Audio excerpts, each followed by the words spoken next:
Hello നമസ്കാരം. ഞാൻ Bindu Vipin. ബിന്ദുസ് spices വേൾഡിലേക്ക് എല്ലാവർക്കും സ്വാഗതം. എൻ്റെ ഇന്നത്തെ വീഡിയോയിൽ ഞാൻ നിങ്ങളുമായി ഷെയർ ചെയ്യുന്നത് ബിദറിലെ കുറച്ച് കാഴ്ചകളും രുചികളുമാണ്. കർണാടകയുടെ വടക്ക് കിഴക്കൻ ഭാഗത്ത് സ്ഥിതി ചെയ്യുന്ന ജില്ലയാണ് ബിദർ. ഇത് മഹാരാഷ്ട്രയുമായും തെലങ്കാനയുമായും അതിർത്തി പങ്കിടുന്ന ജില്ല കൂടിയാണ്. ചരിത്രപരമായും വാസ്തുവിദ്യാപരമായും മതപരമായും ഒരുപാട് പ്രാധാന്യമുള്ള ഒരു സിറ്റിയാണ് ഇത്. രാജ്യത്തെ രണ്ടാമത്തെ വലിയ ഇന്ത്യൻ എയർഫോഴ്സ് ട്രെയിനിങ് സെൻറ്റർ ഇവിടെയാണുള്ളത്. അതുകൊണ്ട് തന്നെ എയർക്രാഫ്റ്റിൻ്റെ പരിശീലന പറക്കൽ ഇവിടുത്തെ ഒരു സ്ഥിരം കാഴ്ചയാണ്. ഈ വീഡിയോ നിങ്ങൾക്ക് ഇഷ്ടമാവുന്നുണ്ടെങ്കിൽ ഒന്ന് ലൈക്ക് ചെയ്ത് ഷെയർ ചെയ്യണേ. പിന്നെ എൻ്റെ ചാനൽ സബ്സ്ക്രൈബ് ചെയ്യാനും ബെൽ ബട്ടൺ പ്രസ് ചെയ്ത് ഓൾ എന്ന ഓപ്ഷൻ കൊടുക്കാനും മറന്നു പോകരുതേ.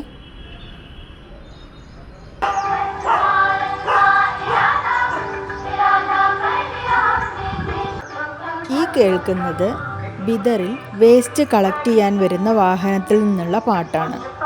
സ്വച്ഛ് ഭാരതിനെ കുറിച്ചുള്ള പാട്ട് ഉറക്കെ വെച്ചുകൊണ്ടാണ് ഈ വണ്ടി വേസ്റ്റ് ശേഖരിക്കാൻ വേണ്ടി വരുന്നത്.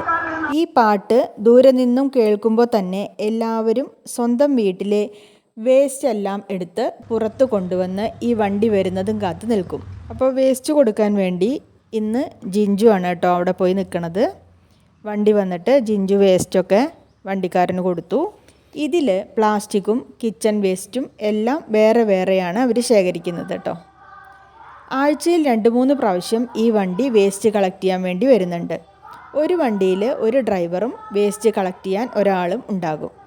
ഇത് ശരിക്കും ഒരു ഫ്രീ സർവീസാണ് കേട്ടോ. ഇതിന് പ്രത്യേകിച്ച് ഫീസൊന്നുമില്ല.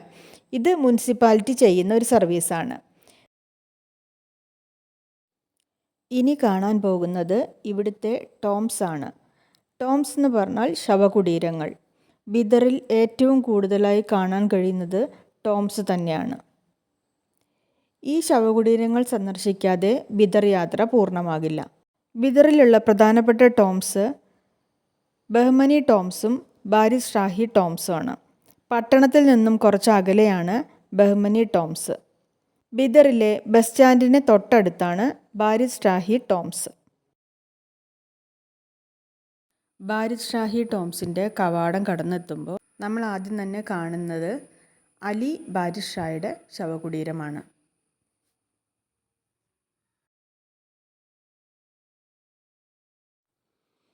ബിദറിലെ ടൂംസ് ശരിക്കും മനോഹരവും ഈ പ്രദേശത്തെ കരകൗശല വിദഗ്ധരുടെ ഉത്തമ സാക്ഷ്യവുമാണ്.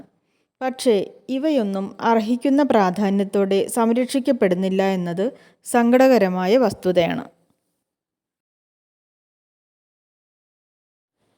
അവിടെയായി 1-2 കെയർടേക്കർമാരെയൊക്കെ കാണാനുണ്ട്.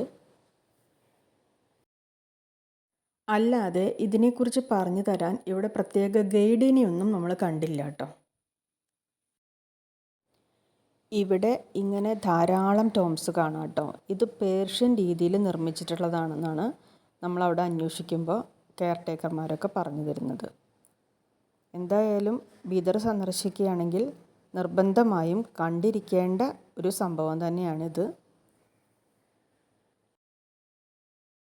ഈ കാണുന്നത് ഖാസിം ബാരിസ് ഷായുടെ ശവകുടീരമാണ്. അദ്ദേഹം ബാരിസ് ഷാഹി രാജവംശത്തിൽപ്പെട്ട ഒരു രാജാവായിരുന്നു.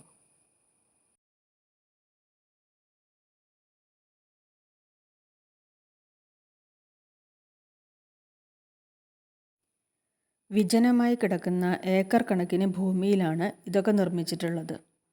നമ്മളെ ശരിക്കും അതിശയിപ്പിക്കുന്ന കൊത്തുപണികളോട് കൂടിയ നിർമ്മിതിയാണ് കേട്ടോ ഇത്. ഇതെല്ലാം കർണാടക സർക്കാരിൻ്റെയും ആർക്കിയോളജി വിഭാഗത്തിൻ്റെയും കീഴിലാണ് വരുന്നത്. എന്നാലും വേണ്ട രീതിയിലുള്ള സംരക്ഷണമൊന്നും ഈ സ്മാരകങ്ങൾക്ക് ഇല്ല എന്നാണ് ഇത് കാണുമ്പോൾ നമുക്ക് തോന്നുന്നത്. ഇതെല്ലാം ഇങ്ങനെ കാണിച്ചു തരാമെന്നല്ലാതെ ഇതിൻ്റെ ഡീറ്റെയിൽസ് കൃത്യമായിട്ട് പറഞ്ഞു തരാൻ ഇവിടെ പ്രത്യേകിച്ച് ഗൈഡൊന്നും ഇല്ല കേട്ടോ. അതുകൊണ്ട് തന്നെ നമ്മൾ കുറേയൊക്കെ അവിടുത്തെ കെയർടേക്കർമാരോട് ചോദിച്ച് മനസ്സിലാക്കുന്നതും പിന്നെ കുറേ കാര്യങ്ങൾ അന്വേഷിച്ചറിഞ്ഞിട്ടൊക്കെയാണ് ഈ പറയുന്നത്. അതുകൊണ്ട് തന്നെ ഈ പറയുന്ന എല്ലാ കാര്യങ്ങളും 100% കറക്റ്റാണോ എന്ന് എനിക്കറിയില്ല. ഞാൻ അറിഞ്ഞ കാര്യങ്ങൾ ഞാനിതിൽ പറയണമെന്ന് മാത്രം. ബാരിസ് ഷാഹി ടോംസ് വളരെ തിരക്കുള്ള ഒരു പാർക്കാക്കി മാറ്റിയിരിക്കുകയാണ്. പൂന്തോട്ടത്തിൽ കുട്ടികൾക്ക് കളിക്കാൻ ഊഞ്ഞാലും പ്രതിമകളും മോഡലുകളും എല്ലാം ഉണ്ട്. ഇവിടെ പ്രവേശനത്തിന് ഫീസും ഉണ്ട് കേട്ടോ. 10 രൂപയോ മറ്റോ ആണ് ഇവിടുത്തെ ഫീസ്. ഇവർ ഫീസ് വാങ്ങുന്നതിന് കാരണം ഇവർ ഇതിനെ നന്നായി പരിപാലിക്കുന്നുണ്ട്. ടോംസ് കാണാൻ നമ്മളെപ്പോഴും വൈകുന്നേരം പോകുന്നതാണ് നല്ലത്. ഞങ്ങളും വൈകുന്നേരമാണ് ബാരിസ് ഷാഹി ഗാർഡൻ കാണാൻ പോയത് കേട്ടോ. ഞാനും വിബ്ചേട്ടനും ജിഞ്ചും ലക്ഷ്മിയും കൂടിയാണ് ഗാർഡൻ കാണാൻ വേണ്ടി പോയത്. ഈ ഗാർഡൻ്റെ ഉള്ളിൽ 3-4 ടോംസ് ഉണ്ട് എന്ന് പറഞ്ഞു. ഞാൻ പറഞ്ഞല്ലോ ബിദർ സിറ്റിയിൽ ഒരുപാട് ടോംസ് ഉണ്ട്. അതിലത്തെ 3-4 ടോംസ് ഉള്ളത് ഈ ബാരിസ് ഷാഹി ഗാർഡൻ്റെ ഉള്ളിലാണ്. ഈ ഗാർഡൻ്റെ ഉള്ളിലുള്ള ടോംസ് അവർ നന്നായിട്ട് പരിപാലിക്കുന്നുണ്ട്, നന്നായിട്ട് സംരക്ഷിച്ച് സൂക്ഷിച്ചു പോരുന്നുണ്ട്. പാർക്കിൽ പല കളർ ലൈറ്റൊക്കെ ഇട്ട് ഈ ടോംസിലേക്ക് തന്നെ പല കളർ ലൈറ്റൊക്കെ കൊടുത്ത് അത് കാണാൻ നല്ല ഒരു അനുഭവമാക്കി മാറ്റുന്നുണ്ട്. ഈ പാർക്കിലെ കാഴ്ചകൾ നമുക്ക് വളരെയധികം നല്ല ഒരു അനുഭവം സമ്മാനിക്കും കേട്ടോ, പ്രത്യേകിച്ചും ഈവനിങ്ങിൽ പോകുമ്പോൾ. ഇവിടെ കർണാടകത്തിലുള്ള ഒരു ലോക്കൽ വില്ലേജിൻ്റെ ഡെമോൺസ്ട്രേഷൻ കാണിച്ചിരിക്കുകയാണ്. നല്ലൊരു ഗ്രാമത്തിലെ ദൃശ്യം. പാർക്കിലെ കാഴ്ചകൾ കണ്ട് ക്ഷീണിച്ചപ്പോൾ ഞങ്ങൾ ബിദറിൽ കുറച്ച് രുചികൾ തേടിപ്പോയി. അടുത്ത് തന്നെ നല്ലൊരു റെസ്റ്റോറൻ്റ് ഉണ്ടായിരുന്നു. അവിടെ പോയിട്ട് ആദ്യം കഴിച്ചത് പാനിപൂരിയാണ് കേട്ടോ. ലക്ഷ്മിയുടെ വകയായിരുന്നു എനിക്കുള്ള ട്രീറ്റ്. പാനിപൂരിയും റസ്മലായിയും പിന്നെ അതുപോലെ അവിടുത്തെ വേറൊരു സ്വീറ്റായ റബഡിയും ഒക്കെ വാങ്ങിക്കഴിച്ചു. ഇതാണ് റബഡി കേട്ടോ. ഇത് ഇവിടുത്തെ ഒരു സ്വീറ്റാണ്, നല്ല ടേസ്റ്റുള്ള സ്വീറ്റാണ് കേട്ടോ. ഞാൻ ആദ്യമായിട്ട് കഴിക്കുകയായിരുന്നു. അതിപ്പോൾ ഏകദേശം ഞാൻ കുറേ കഴിച്ചു കഴിഞ്ഞു. പിന്നെ അതിന് മുമ്പ് റസ്മലായി കഴിച്ചു കേട്ടോ. ഞാൻ ഹൈദരാബാദിൽ നിന്നും റസ്മലായി കഴിച്ചിരുന്നു. പക്ഷേ ആ റസ്മലായിയേക്കാൾ നല്ല ടേസ്റ്റുള്ള റസ്മലായിയാണ് ഇവിടെ കഴിച്ചത്. അങ്ങനെ റസ്മലായിയും റബഡിയും പാനിപൂരിയും ഒക്കെ കഴിച്ച് ഞങ്ങൾ ആ റെസ്റ്റോറൻറ്റിൽ നിന്നും തിരിച്ച് വീട്ടിലേക്ക് പോന്നു. ഞങ്ങളെല്ലാവരും പാനിപൂരി പങ്കിട്ട് കഴിച്ചു. ലക്ഷ്മി മാത്രം കഴിച്ചില്ല കേട്ടോ. ലക്ഷ്മി ഡയറ്റിലാണ്, അതുകൊണ്ട് ലക്ഷ്മി ഇങ്ങനത്തെ ഭക്ഷണങ്ങളൊന്നും കഴിക്കില്ല. ആൾ ഹെൽത്ത് കോൺഷ്യസ് ആണ്. കുറച്ച് ജിമ്മ് വർക്കൗട്ട് അങ്ങനെ കുറേ കാര്യങ്ങളൊക്കെ ഉണ്ട്. അപ്പോൾ അതുകൊണ്ട് ഈ വക ഒരു സാധനവും കഴിച്ചില്ല. പക്ഷേ ഇതെല്ലാം എനിക്ക് വാങ്ങിത്തന്നു. ഇതെല്ലാം വാങ്ങിത്തന്ന് ഞങ്ങളിതൊക്കെ പങ്കിട്ട് കഴിക്കുന്നത് നോക്കി രസിച്ച് ചിരിച്ച് നിൽക്കുകയാണ് കേട്ടോ ലക്ഷ്മി അവിടെ.